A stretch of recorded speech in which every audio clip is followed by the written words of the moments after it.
Chairman Battula Balaramakrishna గారు, మన university VC మన రుడా చైర్మన్ చౌదరి ఎటు వెంకటరామ చౌదరి గారు అండ్ మన వీసీ గారు ప్రసన్న గారు,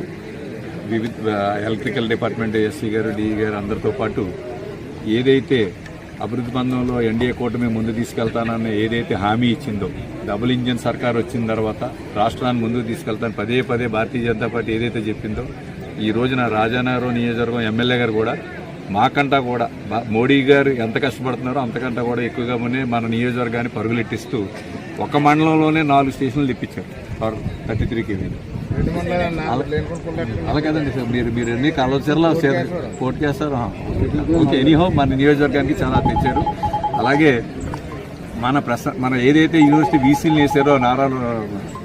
చంద్రబాబు నాయుడు గారు, లోకేష్ గారు, పవన్ కళ్యాణ్ గారు, వారి వేసిన నమ్మకాన్ని మేడం గారు చాలా కృషి చేస్తూ వారు యూనివర్సిటీలోనే నివాసం ఉంటానని కూడా, వారు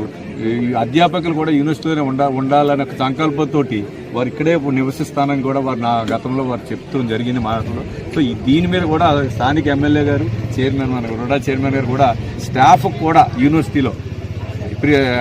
అడ్మినిస్ట్రేషన్ బ్లాక్స్ కట్టి ప్రొఫెసర్స్ అందరూ కూడా యూనివర్సిటీ క్యాంపస్లోనే ఉండేలాగా ముందుకు తీసుకోవాల్సిన బాధ్యత మన ఎమ్మెల్యే గారికి, మా ఎంపీ గారికి, మా రుడా చైర్మన్ గారికి నేను ఈ సందర్భంగా విన్నపించుకుంటున్నాను.